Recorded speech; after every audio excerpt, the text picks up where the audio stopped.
Thank you so much இப்படிப்பட்ட ஒரு படத்தை கொடுத்ததற்காக. அடுத்ததாக லாஸ்ட் பட் நாட் லீஸ்ட் இந்த படத்தினுடைய நாயகன். இங்க வந்து எல்லாருமே சொன்னாங்க இந்த படத்துல நீங்களே இப்ப மேடையில பார்த்துருக்கீங்க எத்தனை கதாபாத்திரங்கள் அப்படின்னு சொல்லிட்டு அந்தந்த கதாபாத்திரத்துக்கு ஏற்ற மாதிரி அந்த ஸ்பேஸை கொடுத்து எல்லாருக்குமே அதை ரொம்ப சிறப்பா செஞ்ச அவரே இந்த படத்தினுடைய நாயகன் மட்டும் கிடையாது, இந்த டீமனுடைய நாயகன் நான் நினைக்கிறேன். ஸோ திரு சந்தானம் அவர்களை அன்போடு பேச அழைக்கிறோம். எல்லாருக்கும் வணக்கம். ஆல்ரெடி 2 மணி நோக்கி போயிட்டு இருக்கோம். நிறைய பேருக்கு பசிக்க ஆரம்பிச்சிட்டு இருக்கோம்னு நினைக்கிறேன். அதில் சேஸ் மாதிரி மாம்ஸில் கொஞ்சம் சுகர் பேஷண்ட் வேறு மாத்திரை போடுற டைம் ஆகிட்டு இருக்கோம். ஸோ அதனால் நான் ஸ்ட்ரெயிட்டாக சக்ஸஸ் மீட் நன்றி அப்படின்றது நம்ம ப்ரொடியூசர் விஸ்வாஸ் சாரில் ஆரம்பித்து ப்ரொடக்ஷனில் டீ கொடுக்கிற தம்பி வரைக்கும் நம்ம எல்லார் பேருமே சொல்லி ஆகணும். ஏன்னா எல்லாருடைய உழைப்பும் தான் இந்த படத்தினுடைய சக்ஸஸ். ஸோ எல்லாருக்குமே என்னுடைய மனமார்ந்த நன்றி. அப்புறம் கார்த்திக் எல்லாருமே சொன்ன மாதிரி ப்ரெஸ் அண்ட் மீடியா, நீங்கள் ஃபஸ்ட்டு ஷோ பார்த்துட்டு அன்றைக்கி நைட்டு டியூட் பண்ணது, இன்ஸ்டாகிராமில் நீங்கள் சப்போர்ட் பண்ணது, ரிவ்யூஸ் எல்லாம் மார்னிங்கே சீக்கிரமாக சொன்னது, நிறைய ரிவ்யூஸ் பாசிட்டிவாக வந்தது. ஸோ இது எல்லாமே இந்த படத்துக்கு மிகப்பெரிய வெற்றி கொடுத்தது. ஸோ அதுக்கப்புறம் என்னுடைய உயிரினும் மேலான என் அன்பு சொந்தங்களாக ரசிகர்களுடைய சப்போர்ட். ஸோ தமிழ் சினிமா ரசிகர்கள் எல்லாருமே இதை ரொம்ப கொண்டாடி இருக்காங்க. ரொம்ப நல்லா போயிட்டுருக்கு. அப்புறம் இந்த படத்துக்குடைய மிகப்பெரிய வெற்றிக்கு காரணம் இங்கே உட்காந்துட்டு இருக்க எல்லாருமே தான். தனித்தனியாக எல்லாரும் பேரும் சொல்ல முடியாது. ஏன்னா நான் ஆஸ் எ ஹீரோவாக அந்த கேரக்டரை நான் ட்ராவல் பண்ணி போயிட்டு இருக்கும்போது இவங்க அவங்களுடைய ஜாப் வந்து ரொம்ப நல்லா பண்ணாங்க. இவர்கிட்ட ஆரம்பித்து சார்ட்ட ஆரம்பித்து இங்கே உட்காந்துட்டு இருக்க எல்லாருக்கிட்டுமே நம்ம சொல்லலாம். ஸோ இவங்க எல்லாரும் நடித்து ஆடியன்ஸை கவர் பண்ணதான் இந்த படத்தினுடைய மிகப்பெரிய சக்ஸஸ் என்னோட நடிப்பை விட. ஸோ அவங்க எல்லாருக்குமே என்னுடைய மனமார்ந்த நன்றியை நான் தெரிவிச்சுக்கிறேன். அது மட்டும் இல்லாமல் இந்த படம் இல்லை, என்னுடைய எல்லா படங்கள்லையுமே என் கூட நடித்தவங்க எல்லாருமே இருப்பாங்க. எல்லா படங்களும் வித்தியாசமான கேரக்டர்ஸில் கண்டிப்பாக கூட ட்ராவல் பண்ணுவாங்க. ஸோ அது கண்டிப்பாக உறுதி. அதுக்கப்புறமா ஹீரோயின் அவங்க என் கூட இருப்பாங்களான்றது நான் டைரக்டர்கிட்ட கேட்கணும். அடுத்த படத்தில் சரி, அடுத்த படத்தில் இப்போ இந்த படத்தில் நானும் மேகா ஆகாஷும் தான் மறுபடியும் பண்ணுறோம். சீன்ஸ் மட்டும் கொஞ்சம் டெவலப் பண்ணி வைப்பேன். ஸோ எல்லாருக்கும் ஒன் செகண்ட் நன்றி நான் சொல்லிக்கிறேன். ஆல்ரெடி டைம் இல்லை. நீங்கள் பேசுகிறதா இருந்தால் கொஸ்டின்ஸ் எதனா இருந்தால் நம்ம கொஞ்சம் ஃபியூ கொஸ்டின்ஸ் மட்டும் நம்ம இன்ட்ராக்ட் பண்ணிக்கலாம். வந்துட்டீங்களா தலைவா?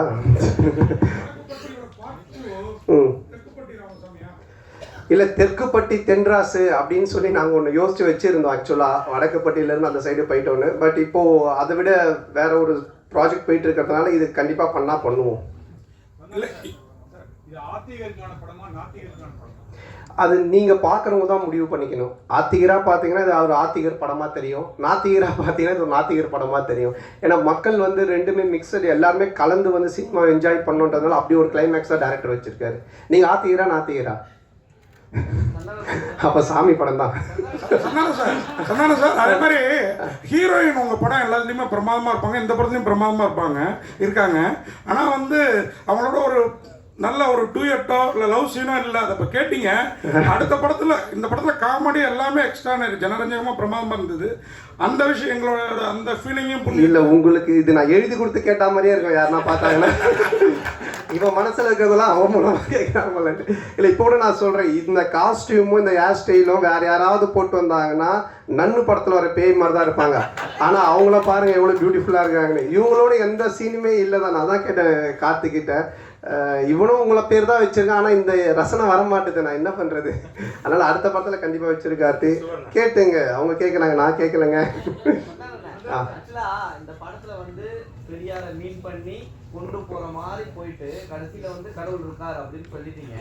பட் ஆனா சொல்லும் பொழுது பாத்தீங்கன்னா பல விஷயங்கள் உண்மையா இருக்கு. ஏன்னா குறிப்பிட்டு பாத்தீங்கன்னா பல கோயில்கள் இந்த மாதிரி விஷயங்கள் பண்றாங்க. நீங்க எந்த கோயில குறிப்பிட்டு இதுல காமிச்சிருக்கீங்க? அதான் காமிச்சிருக்கீங்க, கண்ணாத்தா கோவில். இல்லை, நீ இந்த கொஸ்டினை வேற மாதிரி மீன் பண்ணி கொண்டு போகிற போல. அந்த மாதிரி எந்த கோவில் எதையுமே நம்ம இது பண்ணல. எந்த கோவிலாக இருந்தாலுமே அதை வச்சு கடவுளை வச்சு காசு பண்ணுறவங்க மேலே தப்பு. அதே மாதிரி அந்த கடவுள் நம்பிக்கை வச்சு அரசியல் பிரச்சனை பண்ணுறதும் தப்பு அப்படின்றது தான் காமிச்சிருக்கோம். உனக்கு எப்படி தோணுது? கடவுள் நம்பிக்கை இருக்கிறவங்களுக்கு இருக்கு, இல்லாதவங்களுக்கு இல்லை. ஸோ அதனால அவங்க 2 பேருக்குமே அது பொதுவாக தான் வச்சிருக்கோம். ஏன்னா என்னை பொறுத்த வரைக்கும் இருக்கு. நான் சாமி கும்பிட்றவன், நான் ஆன்மீகவாதி, நான் கடவுள் நம்பிக்கை உடையவன், கூட கையில் கயிறு கட்டிட்டு இருக்கேன். அதனால என்னை பொறுத்த வரைக்கும் இருக்கு. இல்லாட்டி நான் சூளை வச்சுட்டு நிற்கவே மாட்டேன். அதனால சார் இந்த படம் ரிலீஸுக்கு அப்புறம் அந்த முன்னாடியான கேட்டார்ல அந்த இஷ்யூ அது மக்களுக்கு கிளியர் ஆயிடுச்சுன்னு நம்புறீங்களா? ஆமாம், இல்லைனா இது வந்து வெற்றி படமாக இருக்காது, யாருமே சிரிச்சிருக்க மாட்டாங்க, கைத்தட்டி இருக்க மாட்டாங்க, ரிவ்யூஸ் நல்லா வந்திருக்காது, நீங்கள்லாம் வந்து பார்த்துட்டு பாராட்டி எழுதியிருக்க மாட்டீங்க. நீங்களே இந்த கேள்வி இப்போ கேட்டிருப்பீங்களா, வேறு ஏதாவது தான் எழுதியிருப்பீங்க. அதனால் அது மக்கள் ஏற்றுக்கிட்டாங்க, மக்களுக்கு வந்து புரிஞ்சிருச்சு இவங்க என்ன சொல்ல வந்திருக்காங்க. அதுவும் இந்த கண்டென்ட் இன்னைக்கு காமெடி பொறுத்த வரைக்கும் ஹாரர் காமெடி, அப்புறம் வந்துட்டு ஃபேமிலி காமெடி, இப்படி நம்ம லவ் ராம் காமெடிலாம் போகலாம். ஆனால் ஒரு சோஷியல் காமெடி பண்ணுறது ரொம்ப கஷ்டம். டைரக்டரால் ஈஸியாக பண்ணவே முடியாது. ஏன்னா சோஷியல் கண்டென்ட்டில் கை வைக்கும்போது ரொம்ப பார்த்து வைக்கணும். ஏன்னா 2 விதமான ஆட்களுமே இருப்பாங்க. ஸோ அது ரொம்ப கார்த்திக் பியூட்டிஃபுல்லாக ஹேண்டில் பண்ணதுனால 2 விதமான ஆடியன்ஸுமே என்ஜாய் பண்ணுறாங்க. நாத்திகரும் என்ஜாய் பண்ணுறாங்க, ஆத்திகரும் என்ஜாய் பண்ணுறாங்க. ஸோ அதுக்கு உண்மையிலே டைரக்டர் தான் நம்ம பாராட்டு சொல்லணும். அதே மாதிரி கூல் சுரேஷ் இந்த கண்ணாடி நீங்கள் கொடுத்ததா தான் சொன்னார். அதுக்கு அந்த கருப்பு பெயிண்ட் அடிச்சிருக்கலாம்ல படத்தில். உண்மைதான். இதோட அந்த கண்ணாடி யாரும் யூஸ் பண்ண மாட்டாங்கன்னு நினைக்கிறேன். திருப்பி நீ வாங்கி யூஸ் பண்ணி வைப்பார, பண்ண மாட்டேன்ல. அது அவன் அப்படி தான் பிக் பாஸ் வந்து ஒருத்தர்கிட்ட ஒரு ட்ரெஸ் வாங்கி வந்திருக்கான். அவங்க பேர்லாம் சொல்ல மறந்துட்டா, கண்ணாடி மட்டும் சொல்லிட்டா இவர்கிட்ட இருந்து வாங்கினேன்ட்டு. அவனை பற்றி நீங்கள் பேசிக்கிட்டே இருக்கணும். அதுக்கு தான் அவன் ஏதோ ஒன்று பண்ணுறான், அது கண்டுக்காதீங்க. போட்டு போது ஆடு வந்தது, திடீர்னு மாற்றத்துக்கு காரணம் அந்த பெரியாருங்கிற அந்த பேர் சொன்னாங்க. ஆமாம், அது ஃபஸ்ட்டு அந்த ஒரு இஷ்யூ ஆச்சு. அதுக்கப்புறம் அது ஒரு பாலிட்டிக்ஸாக மாறிச்சு. இப்போ நம்ம படம் எடுத்தது எல்லாரும் மறந்து கவலையை மறந்து சிரிக்கணுன்ற அது ஒரு பிரச்சனையாக ஒரு பாலிட்டிக்ஸாக மாறும்போது எதெல்லாம் நமக்கு தேவையில்லையோ அதை நம்ம ஸ்மூத் பண்ணிக்கணும் அப்படின்றதுக்காக சில விஷயங்களை விட்டுட்டோம் வேண்டான்ட்டு. ஆமாம், அதில் என்னென்ன இருக்கு.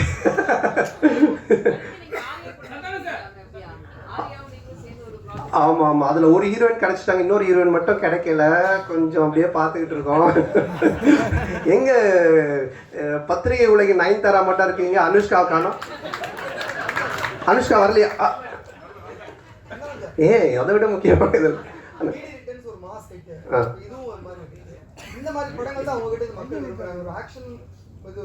இல்லை, எனக்கு பொறுத்த வரைக்கும் எல்லாருமே இப்போ பார்த்தீங்கன்னா நிறைய பேர் படம் பார்த்துட்டு வாழ்க்கையில் ரொம்ப இறுக்கமாக இருக்கவங்க, ரொம்ப சோகமாக இருக்கும், ரொம்ப பிரச்சனையாக மேபி சைக்காட்டிக் டாக்டர் 2-3 பேர் எனக்கு அவங்க பேஷண்ட்ஸ்க்கு மெயினாக இந்த ஷோஸ் எல்லாம் போட்டு காமிச்சிருக்காங்க. ஏன்னா இன்றைக்கி மக்கள்கிட்ட ரொம்ப இறுக்கம் தான் இருக்குது.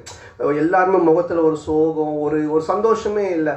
அட்லீஸ்ட் நம்ம கடவுள் ஒரு விஷயத்த கொடுத்துருக்கேன். நான் என்னோட சின்ன வயசில் ஆரம்பிக்கும் போது என் கூட இருக்கிற எல்லாரும் நான் சிரிக்க வச்சுக்கிட்டே இருப்பேன்.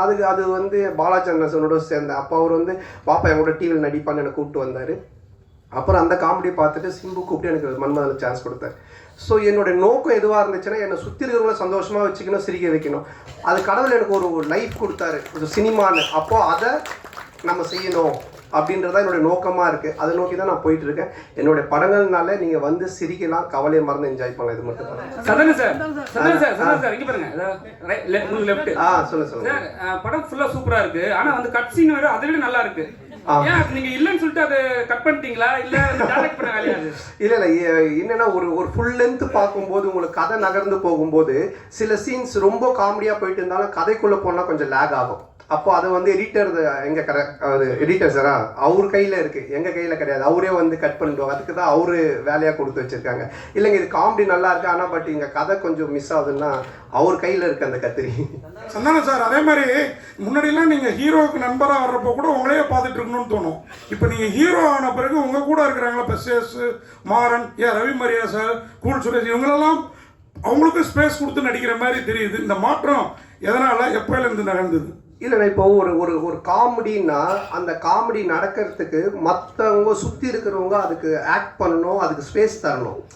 நானும் பேசுவேன் காமெடி, அவரும் பேசுவார், இவங்களும் பேசுவாங்கன்னா அது சண்டை மாதிரி ஆகிடும். அதனால தான் நிறைய படத்தில் நிறைய காமெடியன்ஸ் இருப்பாங்க, ஆனால் காமெடி ஒர்க் அவுட் ஆகாது. என்ன ஆகுனா சண்டை மாதிரி ஆகிடும். என் மேலே பஞ்சு முடியணும், இல்லை நான் தான் பஞ்சு பேசுவேன், அப்படி அது பண்ணக்கூடாது. அங்கே ஒருத்தர் செட்டிலாக ப்ளே பண்ணணும், மற்றவங்க அது யார் பண்ணுறாங்களோ அவங்க கொஞ்சம் பண்ண வைக்கணும். அப்போ தான் காமெடி ஒர்க் அவுட் ஆகும். ஸோ அதை நான் இந்த படத்தில் பண்ணேன். இதுக்கு முன்னாடி இதுக்கப்புறம் வர படங்களே அதான் நான் பண்ணுவேன். என்னுடைய ரோல் நான் பண்ணிவிட்டு சுற்றி காமெடியன்ஸ் அவங்க என்ன பண்ணுறாங்களோ அதுக்கு நம்ம ஸ்பேஸ் கொடுத்து ஒர்க் பண்ணுறது. ஸோ இதுதான் காமெடியோட ஃபார்முலாவே. இப்போ நான் ஒன்று சொல்கிறேன்னா அதுக்கு நீங்கள் அமைதியாக இருந்தால் தானே சிரிப்பு வரும். நீங்களும் நானும் மாற்றி பேசிக்கிட்டு இருந்தால் அப்படி இருக்கும். ஸோ அது அந்த ஒரு சார் இப்போ ரஜினி சாரை வந்து ஒரு விஷயம் சொன்னாங்க, சங்கின் விஷயம் சொன்னாங்க சார். யாருங்க?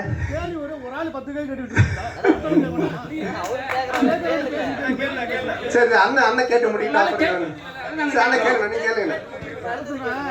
ராமசாமிங்கிற பேரு ஓமந்து ராமசாமி இருக்காரு, டிராபிக் ராமசாமி இல்லை, நிறைய பேர் பிரபலமாக அந்த பேரில் இருக்காங்க. நீங்கள் ஈவே ராமசாமியை மென்ஷன் பண்ண வேண்டிய அவசியம் என்ன இருக்கு? ஈவே ராமசாமி நம்ம எங்கேயும் மென்ஷன் பண்ணலேண்ணே. யார் ராமசாமி சொல்லும்போது சாமின்னு சொல்லிட்டு இருப்பாரு ஒருத்தர், ராமசாமி அந்த ராமசாமி இல்லைண்ணே, படம் பார்த்தீங்களாண்ணே? படம் பார்த்து தான் கேட்குறேன். படத்தில் அந்த பையன்கிட்ட வந்துட்டு கடவுள் நம்பிக்கை இல்லைன்னு ஒன்று சொல்லுவாங்க அவங்க அம்மா. அதாவது சொன்னால் கடவுள் இருக்காரான்னுவாங்க. நான் இவ்வளோ கஷ்டப்படுறேன், பானை செய்கிறேன், நான் எப்படி கடவுளை நம்புறதுன்னு அவன் சொல்லுவான்.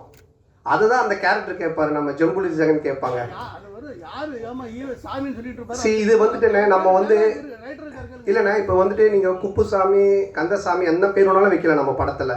ராமசாமி, வடக்குப்பட்டி ராமசாமின்னு வச்சதுக்கு காரணம் என்னென்னா, டைரக்டர் வந்து கவுண்டமணி சாரோட ஃபேன், நானும் அவருடைய ஃபேன். டிக்கிலோனான்றது அவரோட டயலாக்கு. அதே மாதிரி வடக்குப்பட்டி ராமசாமின்றது கவுண்டமணி சாரோட டயலாக்கு. இதுக்கப்புறம் நானும் ஆர்யா நடிக்க போகிற படத்துக்கும் கவுண்டமணி சார் டயலாக் தான் வச்சுருக்காங்க. இதே இந்த ஒரு டயலாக் வராமல், இந்த நான் சொன்ன இந்த காரணங்கள்லாம் இல்லாமல் திடீர்னு நீங்கள் ராமசாமின்னு ஏன் வச்சிங்கன்னு கேட்டிங்கன்னா அது சரியாக இருக்கும்.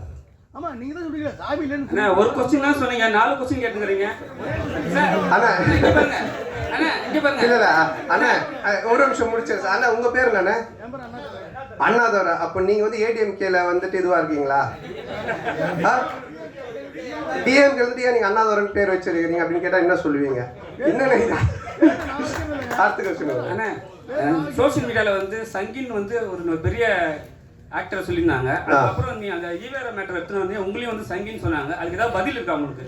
சங்கின்றது என்னங்க? இப்போ நான் கூட 6வது இல்லை, நான் ஸ்கூல் படிக்கும்போது ஒரு பொண்ணை லவ் பண்ணியிருந்தேன். அந்த பொண்ணு பேர் சங்கீதா. நான் சங்கின்னு தான் கூப்பிடுவேன். அதுக்காக சங்கி ஆகிடுமா? என்னங்க இருக்கு? நெக்ஸ்ட். ஓகே சார், அதே டயத்தில் இப்போ ஒரு கேள்வி.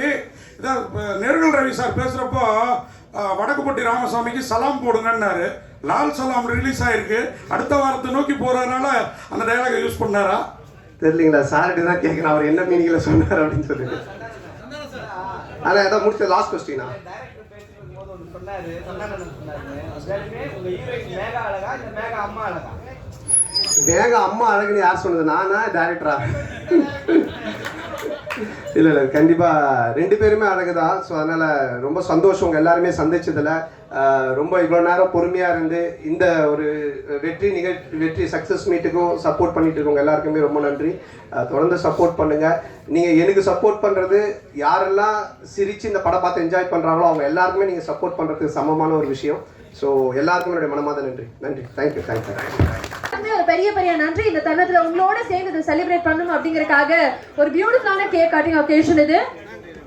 ஒட்டுமொத்த திரைப்பட குழுக்கும் இந்த நேரத்துல ஒரு பெரிய நன்றி. பீப்பிள் மீடியா ஃபேக்டரிக்கும் ஒரு பெரிய வாழ்த்துக்கள். இதனை தொடர்ந்து இந்த படத்தினுடைய அசோசியேஷன், இந்த காஸ்ட் அண்ட் க்ரூ, இந்த டெக்னிக்கல் க்ரூனுடைய அசோசியேஷன் படங்களுக்கு தொடரணும் அப்படிங்கறதும் இந்த நேரத்துல வாழ்த்துக்கிறோம்.